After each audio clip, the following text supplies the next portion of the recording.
સ્વાગત દર્શક મિત્રો, સ્વાગત. Good morning. કોમોડિટી કેપિટલમાં સ્વાગત. આગળ પહેલા તમે નોન એગ્રી કોમોડિટીઝની ચર્ચા સાંભળી. હવે એગ્રી કોમોડિટીઝની ચાલ પર આપણે નજર કરીશું અને સમજીશું કે કઈ રીતે ભારતીય જે તમામ એગ્રી કોમોડિટીઝ છે જે અમેરિકાની સાથે ડીલની અનાઉન્સમેન્ટ થઈ ત્યારબાદ શું અસર આવી છે, તમામ મુદ્દે નજર કરીએ. પણ શરૂઆત હેડલાઇન્સની સાથે કરીએ.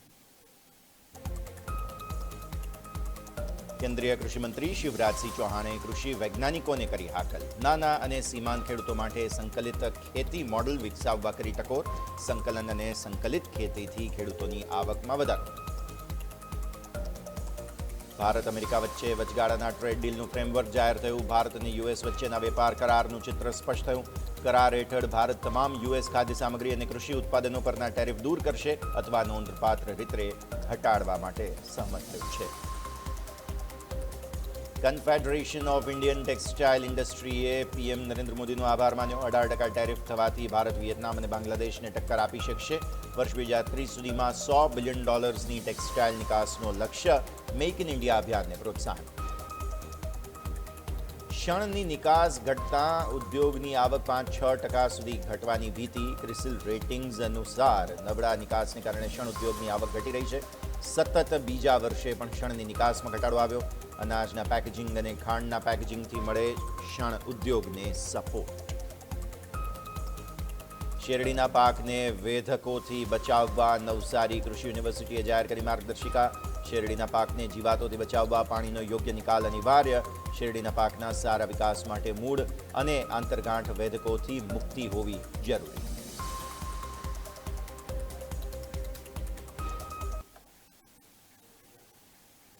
આવો સૌથી પહેલાં દર્શક મિત્રો તમને એગ્રી કોમોડિટીઝની શું ચાલ અત્યારે ફિલહાલ એનસીડીએક્સના વાયદા બજારમાં ચાલી રહી છે તે જણાવી દઈએ. એરંડા સાથે શરૂઆત કરીશું તો એરંડામાં તમને 0.38% આસપાસની મજબૂતી જોવા મળી રહી છે. ₹24 ભાવ વધ્યા છે આજે. દિવસના મધ્ય ભાગમાં અત્યારે ફિલહાલ રેન્જ જોવા મળી રહી છે દિવસની શરૂઆતથી અત્યાર સુધીમાં. તો આ એક સંકેત ધ્યાન પર રાખો. પછી કોકુડ પર નજર કરી લઈએ તો આજે ઘટાડો જોવા મળી રહ્યો છે ત્યાં. એટલે કોકુડમાં આજે 0.5% આસપાસનો ઘટાડો છે. દૂરના કોન્ટ્રાક્ટમાં 1%નો ઘટાડો જોવા મળી રહ્યો છે. પછી તમે નજર કરો ધાણા, આજે 0.25% લઈને 3-4% સુધીનો બહુ મોટો ઘટાડો દૂરના કોન્ટ્રાક્ટમાં જોવા મળી રહ્યો છે ધાણામાં. ગુવાર ગમ અને ગુવાર સીડ ફ્લેટ છે. અત્યારે ફિલહાલ કંઈ ખાસ રિએક્શન નથી. જીરાના ભાવમાં પણ 0.5% આસપાસનો ઘટાડો જોવા મળી રહ્યો છે. દૂરના કોન્ટ્રાક્ટમાં તો 1.25%નો ઘટાડો જોવા મળી રહ્યો છે. કપાસના ભાવ 1% સુધી ઘટ્યા છે. મેઝ પર નજર કરી લો તો અહીંયા તમને જોવા મળશે 0.5% આસપાસનો ઘટાડો છે. ઇન્ડસ્ટ્રીયલ ગ્રેડ માટે થઈને, ફીડ અને ઇન્ડસ્ટ્રીયલ બંને માટે થઈને બેઝિકલી. અને હળદરના ભાવમાં પણ ઘટાડો છે. હળદરના દૂરના કોન્ટ્રાક્ટમાં તો 4%નો મોટો ઘટાડો જોવા મળી રહ્યો છે. તો બેઝિકલી મુદ્દો અહીંયા એ છે કે એગ્રી કોમોડિટીઝમાં મસાલા પેકમાં આજે કંઈક તો પ્રોફિટ બુકિંગના સંકેતો જોવા મળી રહ્યા છે. અને અન્ય તમામ સંકેતો પર નજર કરીએ તો એકંદરે રેન્જમાં કારોબાર જોવા મળી રહ્યો છે. પરંતુ આવો આગળ વધીએ અને સૌથી મોટા સમાચાર એગ્રી કોમોડિટીઝ માટેના શનિ રવિમાં જે સામે આવતા જોવા મળ્યા હતા તે હતા ભારત અને અમેરિકા વચ્ચે જે વચગાળાના ટ્રેડ ડીલનું ફ્રેમવર્ક જાહેર થયું તે. આ ઇન્ટરિમ ડીલ એટલા માટે કહેવામાં આવી રહી છે કારણ કે બહુ જલ્દી જ ફાઇનલ ડીલની જાહેરાત થઈ જવાની છે. અને પહેલાં અત્યારે ટેમ્પરરી એક ડીલ કરવામાં આવેલી હોય તેને વચગાળાની ડીલ કહેવામાં આવે છે. તેનું ફ્રેમવર્ક જાહેર થયું જેમાં કૃષિ અને ડેરી સેક્ટર અંગે શું નિર્ણયો થયા તમને સમજાવી દઈએ. ભારત અને યુએસ વચ્ચેના વેપાર કરારનું ચિત્ર સ્પષ્ટ થયું છે જેમાં વચગાળાના વેપાર કરાર માટેનું માળખું બહાર પાડવામાં આવ્યું છે. અને આ કરાર માત્ર ટેરિફ યુદ્ધનો અંત નહીં લાવે પરંતુ સાથે સાથે દ્વિપક્ષીય વેપાર સંબંધોમાં પણ સુધારો લઈને આવશે. આ કરાર હેઠળ ભારત તમામ યુએસ ખાદ્ય સામગ્રી અને કૃષિ ઉત્પાદનો પરના ટેરિફ દૂર કરશે. કોના? યુએસથી જે આવી રહેલા ખાદ્ય સામગ્રી અને કૃષિ ઉત્પાદનો છે તેના પર કોઈ પણ ટેરિફ નહીં લાગે. મતલબ ઇમ્પોર્ટેડ જેટલી પણ ચીજ વસ્તુઓ છે, ચાહે તે ડેરીમાં તમે જોવા જાઓ, ચાહે તે ખાદ્ય પદાર્થો હોય, એફએમસીજી હોય, આ બધી ચીજ વસ્તુઓના ભાવો આવનારા દિવસોમાં ઘટવા જઈ રહ્યા છે. અથવા તો નોંધપાત્ર રીતે યા તો ટેરિફ દૂર કરીશું યા તો ટેરિફને નોંધપાત્ર રીતે ઘટાડીશું. આવા પ્રકારની વાત છે. સૂકા અનાજ, પશુ આહાર માટે વપરાતા જે લાલ જુવાર છે, બેઝિકલી બદામ, સોયા તેલ છે, સોયાબીનનું ઓઇલ, આ બધાના ભાવો આવનારા દિવસોમાં ઘટવા જઈ રહ્યા છે. સાથે સાથે યુએસ ભારતીય મૂળના જે માલ છે તેના પર 18%નો પારસ્પરિક ટેરિફ લાદશે. મતલબ જો અમેરિકાએ 18% લગાડ્યો છે તો આપણે એને ઘટાડીને 18% કરવો પડે. આ ટ્રેડ ડીલની જાહેરાત થઈ છે. કાપડ, કપડાં, મતલબ જે કહી શકાય યાન હોય બેઝિકલી તે, અને કપડાં એટલે કે રેડીમેડ કપડાં, આ સિવાય ચામડું, ફૂટવેર, કાર્બોનિક રસાયણો, આ બધી જ ચીજવસ્તુઓનો સમાવેશ આ ડીલમાં થઈ રહ્યો છે, વચગાળાની ડીલમાં બેઝિકલી થઈ રહ્યો છે એમ કહેવું જોઈએ આપણે. એટલે આવી સ્થિતિમાં અમેરિકાથી જે ચીજવસ્તુઓ આયાત થશે, જે તૈયાર ખાદ્ય સામગ્રી છે, અમુક કાચો માલ છે ખાદ્ય સામગ્રીનો, તે બધાના ભાવો આવનારા દિવસોમાં ઘટવા જઈ રહ્યા છે. એટલે આ સૌથી મોટો સંકેત તમારા માટે અહીંયાથી બનવા જઈ રહ્યો છે. આ વિશે બધું માહિતી મેળવીશું. મારા સહયોગી ધવલ પણ આપણી સાથે. Dhaval, good morning. આપણે સમજીએ ખાસ અમેરિકાની સાથે જે આ વચગાળાની ટ્રેડ ડીલની જાહેરાત થઈ છે તેને કારણે બહુ મોટું તફાવત આવનારા દિવસોમાં આવશે તેવું હાલની સ્થિતિને જોતા લાગી રહ્યું છે. ચોક્કસ યસ, કારણ કે આપણે જોવા જઈએ તો જે રીતે હવે કૃષિ અને ડેરીમાં મોટાભાગની જે આપણી પ્રોડક્ટો છે તેમને એટલે અમેરિકાના અહીંયા પ્રવેશને બાકાત રાખવામાં આવ્યો છે.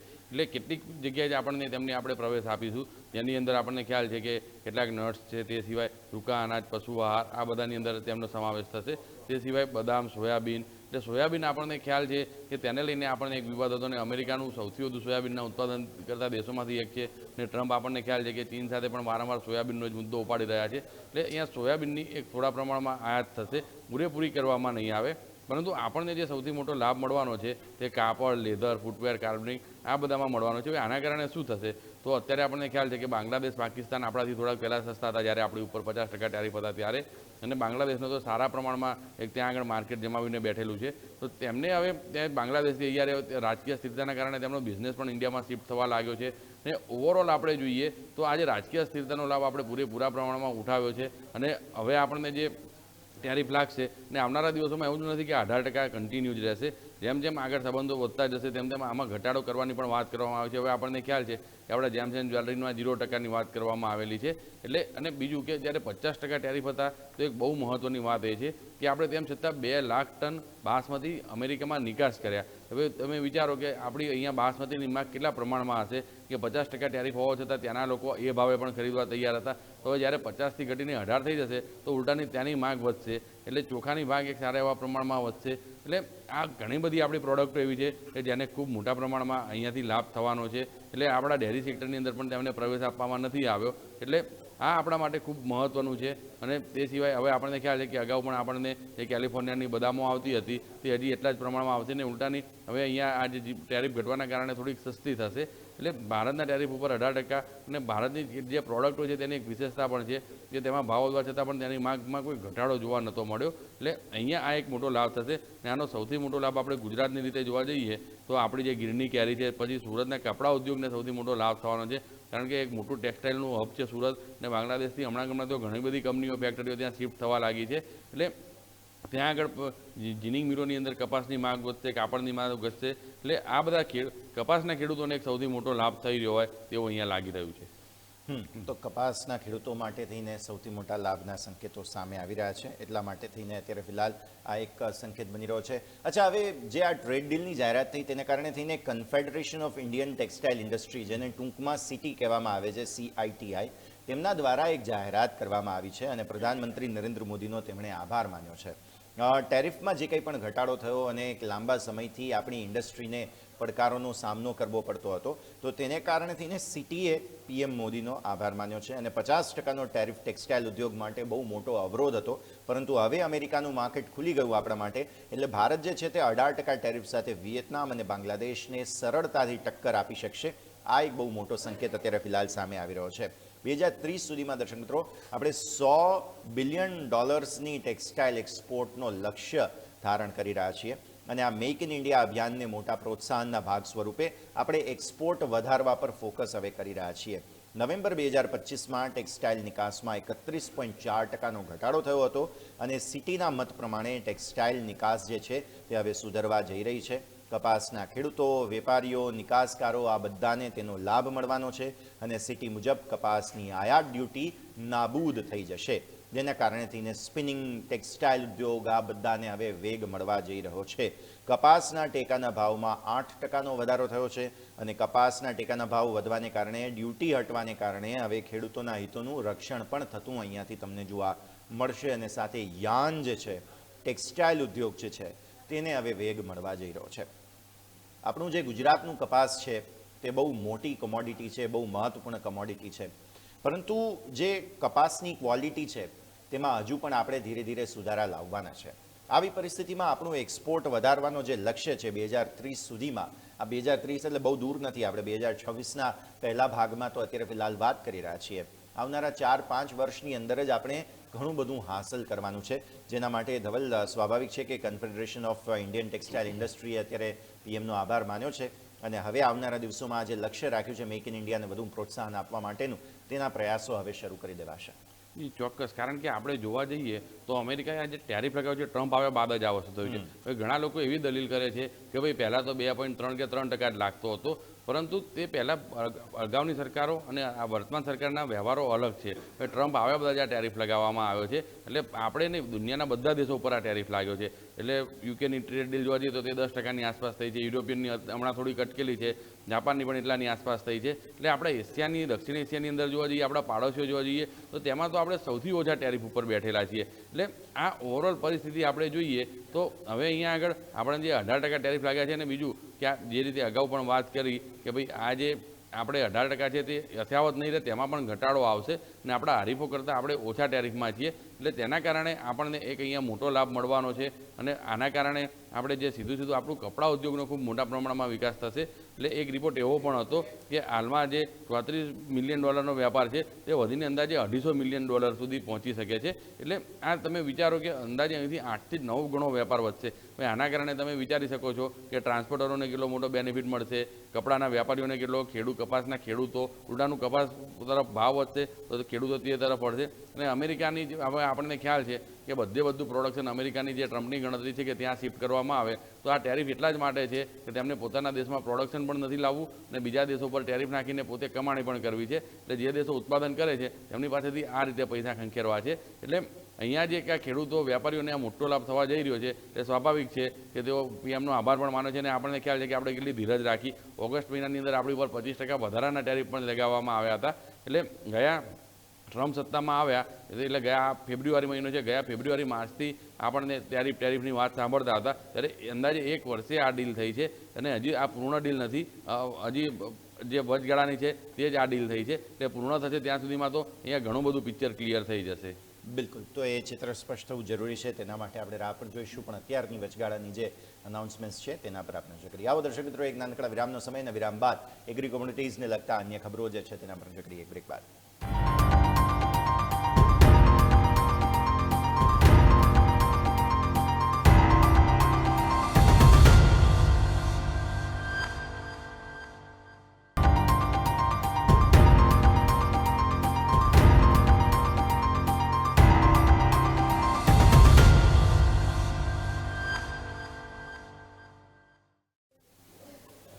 આપનું સ્વાગત છે દર્શક મિત્રો. આપણે ચર્ચા કરી રહ્યા છીએ એગ્રી કોમ્યુનિટીઝની ચાલ પર અને આગળની મહત્વપૂર્ણ ખબર હવે આપણે જાણીશું કે જે અમેરિકા સાથે જે ટ્રેડ ડીલ આપણે ખાસ કરી રહ્યા છીએ, આમાં ખેડૂતોનું હિત કેટલું ખાસ જળવાયું છે તેને લઈને એક ખેડૂત સંમેલન પણ યોજાયું હતું. અને જે આ દ્વિપક્ષીય વેપાર સમજૂતી છે તેને લઈને ટેક્સટાઇલની જે આ નિકાસ વધવા જઈ રહી છે તે ખબર પર હવે આપણે નજર કરાવીએ. બેઝિકલી ભારત અને અમેરિકા વચ્ચે જે કંઈ પણ ટ્રેડ ડીલ થઈ તેમાં સરકાર તરફથી સંબોધન સામે આવ્યું છે કે ખેડૂતો અને ડેરી ઉત્પાદકોના હિતોનું ખાસ ધ્યાન રાખ્યું છે. કરાર પછી ચોખા, મસાલા, ટેક્સટાઇલ ઉત્પાદકોની જે એક્સપોર્ટ છે, નિકાસ છે તેમાં ખાસો વધારો થશે. અને હાલમાં ભારતમાંથી ચોખાની એક્સપોર્ટ જે છે, નિકાસ છે તે મોટા પ્રમાણમાં થાય છે. વાર્ષિક ધોરણે લગભગ 56,000 કરોડ રૂપિયાના ચોખાની નિકાસ અત્યારે ફિલહાલ અમેરિકામાં થાય છે. અને આવી સ્થિતિમાં વાર્ષિક ધોરણે લગભગ 56,000 કરોડ રૂપિયાનો ચોખાની નિકાસમાં ગત 8 મહિના દરમિયાન જો વાત કરીએ તો 92.56 લાખ ટન બિન બાસમતી ચોખા, એટલે બાસમતી ચોખાને અલગ રીતે કેટેગરીમાં એટલા માટે કેમ કે એનો ભાવ, એની ગુણવત્તા અલગ હોય, એટલે આ જે બિન બાસમતી ચોખા છે તેના માટેનો આ સંકેત સામે આવ્યો. હવે 40.75 લાખ ટન બાસમતી ચોખા, 14,000 ટન ઘઉં, 3.84 લાખ ટન મકાઈની આપણે એક્સપોર્ટ અત્યાર સુધીમાં કરી છે. આ ઉપરાંત વિવિધ અનાજોમાં 6.25 લાખ ટન દાળ, 4.30 લાખ ટન મગફળી, 3.23 લાખ ટન ગવારગમ, કાજુ, ગોળ, અખરોટ, આ બધાની નિકાસ પણ આપણે કરી છે. અમેરિકાથી જીનેટિકલી મોડિફાઈડ ઉત્પાદનોને ભારતમાં પ્રવેશ ન મળે તેવી માગ અત્યારે ફિલહાલ ખેડૂતોએ ઉઠાવી છે. ભારતની અગ્રણી સંસ્થા soybean processors association of India, જેને ટૂંકમાં સોપા કહેવામાં આવે છે, તેઓએ આ માગ ઉઠાવી છે અને કહ્યું છે કે જીએમ સોયાબીન છે તેની આયાતની પરમિશન સરકાર ન આપે. દેશમાં અમેરિકાની જે જીએમ ખેત પેદાશો છે એટલે કે જીનેટિકલી મોડિફાઈડ તે ન આવે તે જરૂરી છે. આપણું એક્સપોર્ટ અને અમેરિકાથી આવતું ઇમ્પોર્ટ, આ બંને પર આપણું ફોકસ અત્યારે ફિલહાલ ધવલ બની રહ્યું છે, જેમાં જીનેટિકલી મોડિફાઈડનો મુદ્દો હજુ પણ એ જોવાનું રહેશે કે જ્યારે ફાઇનલ ડીલ આવે છે ત્યારે તેને લઈને સરકાર શું કહે છે. પણ સરકાર તરફથી સ્પષ્ટ સંકેતો આપણને મળી ચૂક્યા છે કે ખેડૂતોનું હિત અને જે ડેરી ઉત્પાદકો છે તેમનું હિત જરૂરથી સાચવવામાં આવ્યું છે. જી ચોક્કસ, કારણ કે આની અંદર જોવા જઈએ તો સરકારે આ ટ્રેડ ડીલ જે મોડી થઈ તેનું કારણ જ આ હતું, કારણ કે ભારત કૃષિ પ્રધાન દેશ છે અને ડેરીની મોટાભાગના ખેડૂતો પશુપાલન સાથે પણ સંકળાયેલા છે. હવે જો અમેરિકાની પ્રોડક્ટોને આટલી સરળતાથી અહીંયા પ્રવેશ આપી દેવામાં આવે તો પછી ખેડૂતો સરકારથી નારાજ થઈ જાય. કોઈ પણ જો કદાચ આ સરકારની જગ્યાએ બીજી સરકાર હોત તો કોઈ પણ સરકાર એવું ના ઈચ્છતી કે તેઓ સત્તામાંથી દૂર થાય ફક્ત એક ટ્રેડ ડીલના લીધે. એટલે આપણને અજીત ડોભાલનું નિવેદન પણ ઘણી બધી જગ્યાએ આપણે ચર્ચામાં જોયું છે, ટાઈમ્સ ઓફ ઇન્ડિયામાં એનો રિપોર્ટ પણ આવ્યો હતો કે ભાઈ તેમને ત્યાં આગળ તેમના જે કોમર્સ સેક્રેટરી છે સ્કોટ બેસન્ટ અને માર્ક રૂબિયો તેમને સ્પષ્ટ કીધું હતું કે ભાઈ જો ટ્રેડ ડીલ નહીં થાય તો અમે ટ્રમ્પના સત્તામાંથી દૂર થવા સુધીની રાહ જોઈશું. એટલે વિચારી લો કે અહીંયાથી બીજા 3 વર્ષનો સમય થાય. એટલે સરકારની આટલે સુધીની તૈયારી હતી અને વડાપ્રધાન અગાઉ પણ કહી ચૂક્યા હતા કે ભાઈ ખેડૂતોને પશુપાલકોના ભોગે હું મારા દેશના ખેડૂતોને નુકસાન થાય તેવું નહીં કરું અને કોઈને પ્રવેશ આપવામાં નહીં આવે. એટલે અહીંયા આ એક પૂરેપૂરું ધ્યાન રાખવામાં આવ્યું છે. એટલે જે મંજૂરી આપવામાં આવી છે તે પણ એવી પ્રોડક્ટો છે કે જેનું ઉત્પાદન આપણા દેશમાં નહિવત છે અથવા તો બિલકુલ નથી. એટલે અહીંયા ખેડૂતોના હિતનું સરકારે આ પૂરેપૂરું ધ્યાન રાખ્યું છે અને આપણા ખેડૂતોને લાભ થાય તે રીતની એક ડીલ છે. આપણે અગાઉ પણ ચર્ચા કરી કે ભાઈ કપાસની અંદર કઈ રીતે આપણા ખેડૂતોનું ધ્યાન રાખવામાં આવ્યું છે. એટલે સરકારે ખૂબ જ બારીકાઈથી અને ઝીણવટપૂર્વક અહીંયા આ ધ્યાન ખેડૂતોના હિતનું રાખ્યું છે અને તેનો હવે લાભ આવનારા દિવસોમાં અહીંયા ખેડૂતોને થાય એવું સ્પષ્ટ જોવા મળી રહ્યું છે. એટલે સોયાબીનને પણ આ જ પરમિશન ન આપવા, કારણ કે આપણે સોયાબીનનું એક મોટું ખ્યાલ હતું કે અમેરિકામાં જે સોયાબીન ઉત્પાદન થાય છે તો તેમાં એક જેનેટિકલી હોય છે કે આપણે જેનેટિક બદલાઈ જાય તેવું હોય છે. જેમ કે બીટી રીંગણ આવતા અને તારે એક મોટો વિવાદ થયો હતો. તો એટલે આપણને ખ્યાલ છે કે અમેરિકા એક મોટું ઉત્પાદક હોવા છતાં એને સસ્તું એ વખતે તો સોયાબીન સસ્તું આપવા પણ તૈયાર હતું. તેમ છતાં આપણે આફ્રિકન દેશોમાંથી સોયાબીનની આયાત કરતા હતા, કારણ કે આપણે અહીંયા જેટલું જરૂરિયાત છે તેટલું ઉત્પાદન નથી થઈ રહ્યું. એટલે એક જેનેટિકના પ્રોબ્લેમના કારણે અહીંયા આગળ આ એક મંજૂરી આપણે આપવામાં નથી આવતી, પરંતુ અહીંયા આંશિક અહીંયા દ્વાર ખોલવામાં આવે છે, પરંતુ તેને લઈને પણ સરકાર આવનારા દિવસોમાં વાટાઘાટો કરીને કોઈ રસ્તો કાઢશે. બિલકુલ, તો આ સંકેત છે કે જેને ધ્યાન પર રાખીએ. આગળ કેન્દ્રીય કૃષિ મંત્રી શિવરાજસિંહ ચૌહાણે કૃષિ વૈજ્ઞાનિકોને ખાસ હાકલ કરી છે અને અહીંયા નાના અને સીમાંત ખેડૂતો માટે સંકલિત ખેતી મોડલ વિકસાવવા માટે ટકોર કરવામાં આવી છે. બેંગલુરુ ખાતે જે બાગાયતી સંશોધન સંસ્થાના વૈજ્ઞાનિકો છે તેની સાથે વાતચીત કરવામાં આવી છે. મરઘા ઉછેર છે, આ સિવાય પશુપાલન, બાગાયતી ખેતીના સંકલનને કારણે ખેડૂતોની આવકમાં વધારો થશે. પ્રયોગશાળાઓમાં વિકસિત અને સંકર જાતોને કારણે થઈને ખેડૂતોને ફાયદો થઈ રહ્યો છે અને હાલ આ જાતો વિદેશથી આયાત કરવામાં આવી છે તેવું કૃષિમંત્રીએ નિવેદન આપ્યું હતું. સંકર જાતોના જે ઉત્પાદનમાં આત્મનિર્ભરતા છે તેને પ્રાપ્ત કરવા પર ભાર મુકાયો છે, એટલે કે બહારથી આપણે મગાવવું ન પડે અને સાથે સાથે પ્રયોગશાળાઓમાં વિકસિત અને સંકર જાતોની જે શેલ્ફ લાઈફ છે તે લાંબી હોય છે. આવી સ્થિતિમાં ખેડૂતોને ફળો અને શાકભાજીના જે પ્રોસેસિંગ છે તેમની નિકાસની ક્ષમતા છે તે વધારવાની જરૂર છે અને ખેડૂતો નિકાસ અને વેલ્યુએશન અંગે જે તાલીમ છે તેને લઈને નિકાસમાં સહભાગી બને તેવી પણ રજૂઆત અહીંયાથી ખાસ ઉઠી રહી છે. તો આ તમામ સંકેતોને આપણે ધ્યાન પર રાખીશું. તો દર્શક મિત્રો, આ સાથે જ આજના એગ્રી કોમોડિટીઝના ખાસ કાર્યક્રમમાં આપણે ચર્ચા કરી ઘણા મહત્વપૂર્ણ મુદ્દા અને યુએસના સાથે જે ટ્રેડ ડીલ થઈ તેની વાતચીત પણ કરી. ધવલ, આપનો પણ ખૂબ ખૂબ આભાર. અને દર્શક મિત્રો, આ સાથે જ એક નાનકડા વિરામનો અત્યારે ફિલહાલ સમય થઈ ગયો છે. બ્રેક લઈશું અને બ્રેક બાદ મારા સહયોગી યોમિક લઈને આવી રહ્યા છે વાયદા બજારનો ખાસ કાર્યક્રમ એફએન્ડો ફંડા. આપ જોતા રહો ન્યૂઝ કેપિટલ માર્કેટ, કારણ કે અમે છીએ નફાનું નવું સરનામું.